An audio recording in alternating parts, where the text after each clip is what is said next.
Hey guys, welcome to my channel. Warren Buffett 7,780 अरब रुपए के मालिक हैं और ये दुनिया के 5वें अमीर तरीन इंसान हैं। वारन बुफे इस मुकाम तक कैसे पहुंचे, वो कौन सा फार्मूला था जिसने उन्हें गुर्बत और बैंकरप्सी के जाल से आजाद कराया और सीधा दुनिया का 5th रिचेस्ट इंसान बना दिया। इस फार्मूले ने न सिर्फ वारन बुफे की जिंदगी बदली, बल्कि जिसने भी इस फार्मूले को इस्तेमाल किया आज उसकी जिंदगी बदल चुकी है। इस सीक्रेट फार्मूले को द बुफे फार्मूला भी कहा जाता है। आज हम आपको इस फार्मूले के बारे में सब कुछ बताएंगे। ये सीक्रेट फार्मूला आपको उसी टाइम समझ आएगा जब आप ये एपिसोड स्टार्टिंग से लेकर एंड तक देखेंगे। तो आइए शुरू करते हैं।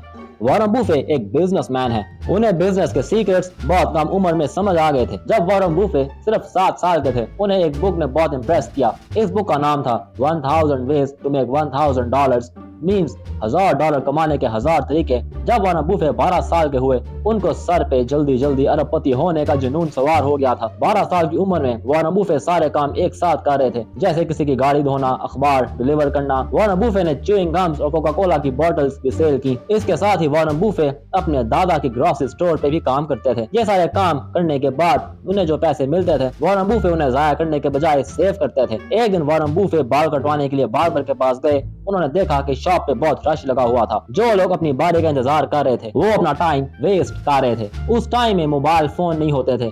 वारन बुफे ने उस टाइम सोचा कि इस बार्बर शॉप पे एंटरटेनमेंट के लिए गेम होनी चाहिए। लोगों का टाइम भी गुजर जाएगा और उन्हें पैसे भी मिल जाएंगे। वारन बुफे ने $25 की यूज्ड पिनबॉल मशीन खरीदी और शॉपकीपर से कॉन्ट्रैक्ट करके गेम उसकी दुकान पे रख दी। ये वारन बुफे का पहला बिजनेस था, इसलिए वो बहुत एक्साइटेड थे। हैरत अंगेज तौर पे अगले दिन ही वारन बुफे इस गेम्स की इनकम देखकर एक्साइटेड हो गए। इस गेम ने पहले दिन ही वारन बुफे को $25 का फायदा दे दिया। मतलब के पहले ही दिन वारन बुफे के इस मशीन की बेस अमाउंट वापस मिल गई। ये वारन बुफे की बहुत बड़ी कामयाबी थी। कुछ महीने में वारन बुफे ने एक ही बार्बर शॉप से पैसा कमाया और सोचा क्यों ना पूरे शहर की बार्बर शॉप्स पे ये पिनबॉल मशीन रख दी जाए। जो बिजनेस उन्होंने $25 से शुरू किया था, उन्होंने $1500 का सेल कर दिया। उस टाइम में $1500 बहुत बड़ी अमाउंट होती थी। वारन बुफे को स्टॉक्स बाय करने में बहुत इंटरेस्ट था। 12 साल की उम्र में उन्होंने जो भी कमाया था स्टॉक्स में इन्वेस्ट कर दिया।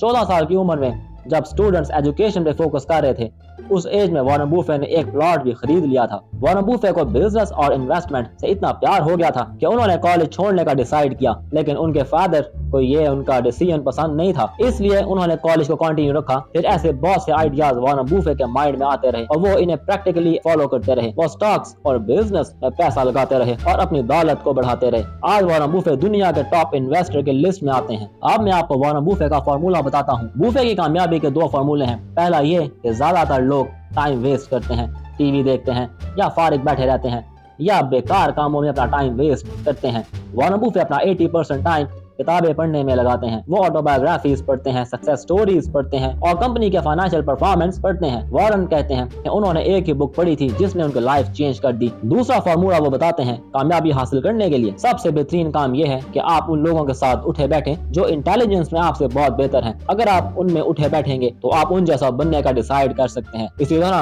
बुरे लोगों की कंपनी आपकी पर्सनैलिटी पे बुरा असर डालती है। बुफे के अकॉर्डिंग अगर आपने ये 2 फार्मूले अपना लिए तो कामयाब बनने से आपको कोई नहीं रोक सकता। जब वारन बुफे 11 साल के थे, वो स्टॉक्स बाय करते थे। उनका स्टॉक्स कलेक्शन क्राइटेरिया ही गलत था। वो स्टॉक्स को वॉच करने में इंटरेस्टेड थे। उन्हें लगता था स्टॉक्स ऊपर नीचे जाते हैं। वो उनके चार्ट्स बनाते थे, टेक्निकल एनालिसिस पे बुक्स पढ़ते थे। वो उस टाइम के फेवरेट बुक के ऑथर एडवर्ड्स एंड मैगी को पढ़ते थे। वो same concepts again and again read करते रहते थे। वो सब कुछ रीड करते थे। उन्होंने सोचा पहले 8 साल ये प्रेडिक्ट करना चाहिए स्टॉक क्या करेगा और स्टॉक मार्केट कैसे बिहेव करेगी। उन्होंने 9 साल की उम्र में बेंजामिन ग्राहम की बुक द इंटेलिजेंट इन्वेस्टर को रीड किया। उन्होंने बुक रीड करने के बाद रियलाइज किया कि वो एग्जैक्टली रॉन्ग वर्किंग कर रहे हैं। उन्हें इस बात का रिग्रेट नहीं हुआ कि उनका टाइम वेस्ट हो गया, बल्कि उन्होंने अपने माइंड को सक्सेस के लिए तैयार किया। जब उन्होंने इंटेलिजेंट इन्वेस्टर रीड की, उन्होंने फिर कभी स्टॉक्स बाय नहीं किए। उन्होंने बिजनेसेस बाय किए जो पब्लिकली ट्रेड होते थे। वो बिजनेस के ओनर बन जाते थे। उन्हें इस बात की टेंशन नहीं रहती थी कि स्टॉक ऊपर जाता है या नीचे आता है। अगले हफ्ते, अगले महीने या अगले साल उन्हें कोई आइडिया ही नहीं होता था कि स्टॉक कैसे परफॉर्म करेगा, स्टॉक मार्केट कैसे परफॉर्म करेगी, लेकिन उन्हें बिजनेस की हेल्थ का पता होता था। वारन बुफे एक ब्राइट पर्सन है जिन्हें अपने काम से प्यार है। उन्होंने पूरी लाइफ में यही किया है। उन्होंने हमेशा विनर्स के साथ दोस्ती की है जो उन्हें द बेस्ट फाइंड आउट करने में हेल्प करते हैं। वारन बुफे कहते हैं आपको मेरा काम करने के लिए जीनियस होने की जरूरत नहीं है और ये इस बिजनेस की अच्छी बात है। वो एक गेम में है जिसे प्ले करने के लिए 120 पॉइंट्स IQ चाहिए ही नहीं है। 170 वाला इंसान भी 120 IQ वाले इंसान जैसा ही परफॉर्म करता है। इसके लिए ब्रेन रिक्वायर्ड नहीं है, तो आपको क्या चाहिए? इसके लिए तो सोचना समझना रिक्वायर्ड है, आपको ओरिएंटेशन चाहिए। वॉरेन बफेट के अकॉर्डिंग 90% लोग इसलिए स्टॉक मार्केट में परफॉर्म नहीं करते क्योंकि वो स्टॉक्स को सही से खरीदते नहीं है। वो स्टॉक्स बाय करते हैं और सोचते हैं नेक्स्ट वीक ये ऊपर जाएगा और स्टॉक मार्केट की मूवमेंट अच्छी हो जाएगी। उन्हें बुरा फील होता है। वॉरेन बफेट कंपनी को नेक्स्ट 10 to 20 ईयर्स में प्रेडिक्ट करते हैं। जब कंपनी चीप प्राइस पे मिलती है वो उनके ज्यादा शेयर्स बाय करते हैं क्योंकि उन्हीं पैसों में ज्यादा शेयर्स आ जाते हैं। वो अपनी कॉम्पिटिटिव स्पिरिट को उस काम में मेंटेन रखते हैं जिसमें उन्हें जीतने का चांस ज्यादा लगता है। जब भी वो कुछ ज्यादा करने का सोचते हैं वो उसे बिग लेवल पे प्ले करते हैं। उन्होंने सिटी सर्विसेज प्रेफर्ड में अपनी टोटल नेटवर्थ लगा दी थी और उनके पास $140.75 ही बचे थे। उस दिन के बाद से मींस मार्च 11, 1942 से उन्होंने अमेरिकन बिजनेस में 80% से कम इन्वेस्टमेंट कभी नहीं की, जिन्हें स्टॉक्स या इक्विटीज कहते हैं। वॉरेन स्टॉक्स को एज एन अमेरिकन बिजनेस देखते हैं और वो अमेरिकन बिजनेस की प्राइस का पीस ओन करते हैं। वो 80% अपना टाइम किसी और चीज को ओन नहीं करना चाहते। वो घर खरीदना चाहते हैं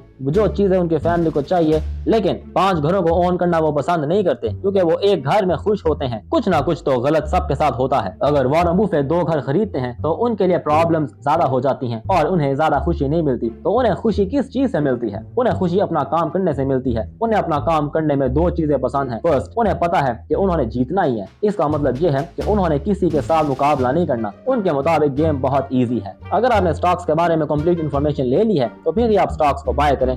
वॉरेन बफेट जब स्टॉक्स बाय करते हैं तो वो उन्हें as an American business buy करते हैं और उन्हें खुशी मिलती है। जब स्टॉक्स नीचे आ जाते हैं वो खुश होते हैं क्योंकि वो सेम अमाउंट में उस स्टॉक के ज्यादा शेयर्स बाय कर सकते हैं। अगर वो फार्मर होते तो वो बहुत खुश होते, फार्म लैंड का पीस ओन करते और उन्हें खुशी मिलती क्योंकि वो सेम अमाउंट में ज्यादा एग्रीकल्चरल लैंड परचेज कर सकते हैं। उन्हें दूसरी बात जो बहुत पसंद है वो है लोग उन पे ट्रस्ट करें। उन्हें पार्टनर्स के साथ काम करना पसंद है। वो अकेले काम करना पसंद नहीं करते, चाहे वो अकेले में ज्यादा पैसे ही बनाते हों। चलें प्रिटेंड करते हैं स्टॉक मार्केट एग्जिस्ट नहीं करती। ऐसे सोचते हैं हमने स्टॉक्स को एक प्राइवेट अपार्टमेंट हाउस की तरह बाय करना है। ऑब्वियसली उनमें इन्वेस्टमेंट्स इन्वॉल्व होती हैं। आप सोचते हैं जो पैसे आपने सेव किए हुए हैं उन्हें आप कैसे यूज कर सकते हैं। आप इसे दूर करके खुश होते हैं लेकिन वो इन्हें वापस लेकर खुश होते हैं। लेटर किसी भी हाल में कोई स्पेसिफिक टाइम नहीं है। अगर यह फार्म होता तो इसमें टाइम लग सकता है। लोग बहुत अच्छा परफॉर्म कर सकते हैं अगर उन्हें स्टॉक मार्केट की नॉलेज हो। अगर बिजनेस खरीदने की बात आती है, यूनाइटेड स्टेट्स की इकोनॉमी के स्टैटिस्टिक्स को देखना बहुत आसान है। अमेरिका के ज्यादातर लोग या ज्यादातर अमेरिकन परसेंटेज के लोग वेल्दी हैं या उनकी इनकम ज्यादा हो गई है एज कम्पेयर जितनी इनकम उनके पहले थी। अगर आप देखें बैंक ऑफ अमेरिका का एवरेज डिपॉजिट मतलब वेल्थ को देखें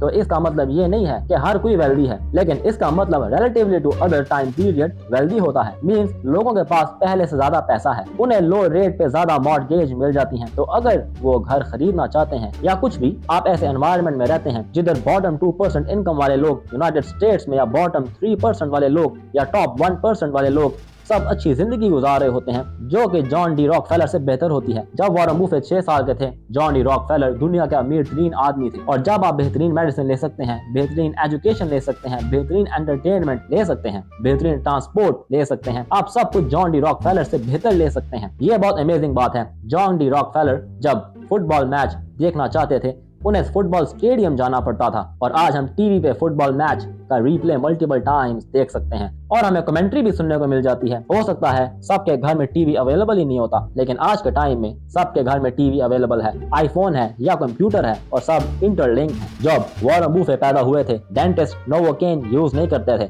दैट्स व्हाई दुनिया में बहुत तरक्की हो गई है। यूनाइटेड स्टेट्स या किसी और कंट्री में इतनी तरक्की नहीं हुई जितनी वॉरेन बफेट की कंट्री ने की है। अगर आप वॉरेन बफेट की जिंदगी में 3 गुना पीछे चले जाएं तो आप देखेंगे वर्ल्ड पॉपुलेशन 1% से भी थोड़ी होकर 0.5% रह गई है जो कि अमीर हैं। बहुत से लोग ऐसे हैं जो पूरी दुनिया के लोगों से ज्यादा मेहनत नहीं करते। मींस पूरी दुनिया में लोग multiple arts daily labour work करते हैं, वो लोग 0.5% होते हैं। उतने ही लोग उतने ही घंटे काम करते हैं, उनका IQ भी सेम होता है। वो इंटरप्राइज की सिलेक्शन में शायद छोटे होते हैं लेकिन अपनी लाइफ टाइम में वो 0.5% लोग फास्ट फॉरवर्ड होते हैं। इन लोगों के पास पूरी दुनिया के 20% से ज्यादा वेल्थ होती है। इस फॉर्मूले ने सिंपल वे में वर्किंग की है। इमेजिन करें आप किसी के पास गए लाइक कॉन्स्टिट्यूशनल कांग्रेस 1789 में और आप किसी रिप्रेजेंटेटिव से मिले और आपने कहा मैं आपको बताता हूँ ये जगह कैसी दिखती है। आपको पता है, आपके पास आपकी लाइफ टाइम के 3 टाइम्स में आपके ग्रेट ग्रेट ग्रैंड चिल्ड्रन आसमान में उड़ रहे होंगे, वो पूरी दुनिया के स्पोर्ट्स देख रहे होंगे, एंटरटेन हो रहे होंगे, मेडिसिन ले रहे होंगे। मतलब वो सोचेंगे आप क्या कह रहे हैं, आप 50 डिफरेंट गाड़ियां चला रहे होंगे, आप चेक्स की बात कर रहे हैं। आप ये सोचें, जब थॉमस एडिसन ने सब काम कर लिए जो उन्होंने करने थे, उन्होंने पैसे बनाए, लेकिन हम लोग उन पैसों को यूज कर रहे हैं। अगर आपको मेरी ये वीडियो पसंद आई तो अपने दोस्तों के साथ शेयर करिए जिनकी लाइफ आप चेंज करना चाहते हैं, जो अमीर होना चाहते हैं। Don't forget to like, comment and subscribe. Bell icon press करिएगा ताकि आपको हमारी हर वीडियो की नोटिफिकेशन आती रहे। अभी के लिए इतना ही, मिलते हैं नेक्स्ट वीडियो में। Thanks for watching.